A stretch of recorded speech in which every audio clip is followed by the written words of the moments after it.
जय श्री राम, जय हनुमान। आज हम मंगलवार की व्रत कथा सुनेंगे। प्राचीन समय में एक कुंडलपुर नाम का नगर था, जहां आनंद का नाम का एक ब्राह्मण अपनी पत्नी सुनंदा के साथ रहता था। ब्राह्मण दंपति धन धान्य से संपन्न थे, लेकिन उनके वंश को आगे चलाने के लिए उनकी कोई संतान नहीं थी।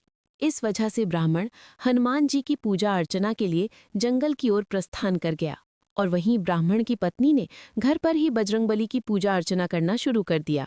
ब्राह्मण की पत्नी प्रत्येक मंगलवार का व्रत रखती और शाम को भोग बनाकर हनुमान जी को अर्पित आ जाती है और फिर स्वयं ग्रहण करती। लेकिन एक दिन मंगलवार को कोई और व्रत पड़ गया, जिसकी वजह से वह हनुमान जी का व्रत नहीं रख पाई, और इसी वजह से उसने भोजन भी नहीं बनाया और हनुमान जी को भोग भी नहीं लगाया और स्वयं भी भोजन ग्रहण नहीं किया। वो अपने मन में ये प्राण लेकर सो गई कि अगले मंगलवार को वह हनुमान जी को भोग लगाकर ही अन्न ग्रहण करेंगी। ब्राह्मण की पत्नी 6 दिनों तक भूखी प्यासी पड़ी रही। मंगलवार के दिन वह मूर्छित हो गई। तब बजरंगबली ने उसकी श्रद्धा और निष्ठा को देखते हुए उससे प्रसन्न होकर उसे दर्शन दिए और कहा कि ब्राह्मणी, मैं तुमसे बहुत खुश हुआ। मैं तुमको एक सुंदर बालक देता हूँ जो तुम्हारी बहुत सेवा करेगा। उसको देखकर हनुमान जी अंतर्धान हो गए। सुंदर बालक को पाकर ब्राह्मणी बहुत खुश हुई। उसने अपने बालक का नाम मंगल रखा। कुछ वक्त बाद जब ब्राह्मण वंश से लौटकर आया, तो उसने अपने घर में अपनी पत्नी को एक सुंदर बालक के साथ देखा। तो उसने अपनी पत्नी से पूछा कि ये बालक कौन है।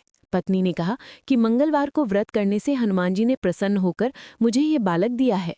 पत्नी की बात सुनकर ब्राह्मण संतुष्ट नहीं हुआ और उसने सोचा कि ये उल्टा अपने कर्म को छुपाने के लिए बहाना बना रही है। तब ब्राह्मण कुएं से पानी भरने जा रहा था, तो उसकी पत्नी ने कहा कि मंगल को भी अपने साथ ले जाओ। ब्राह्मण बालक को अपने के साथ ले गया, लेकिन जब वापस लौटा तो बालक उसके साथ नहीं था, क्योंकि पानी भरने के बाद मंगल को नाजायज मानते हुए ब्राह्मण ने उसे कुएं में डाल दिया था। जब ब्राह्मण की पत्नी ने मंगल के बारे में पूछा, तो ब्राह्मण के कुछ बोलने से पहले ही पीछे से मंगल मुस्कुराता हुआ घर आ गया। उसको देखकर ब्राह्मण आश्चर्यचकित हो गया। उस रात बजरंगबली ने ब्राह्मण को स्वप्न में दर्शन देते हुए कहा कि ये बालक मेरा बाल रूप है और तेरी पत्नी की भक्ति से प्रसन्न होकर मैंने उसे वरदान में इसे दिया है। तुम अपनी पत्नी को उल्टा क्यों कहते हो? ये सुनकर ब्राह्मण बहुत खुश हो गया और ब्राह्मण दंपत्ति सुखपूर्वक अपना जीवन व्यतीत करने लगे। जो व्यक्ति मंगलवार को व्रत सुनता या पढ़ता है और नियम से रखता है, हनुमान जी की कृपा उस पर हमेशा बनी रहती है और वो सुख प्राप्त करता है।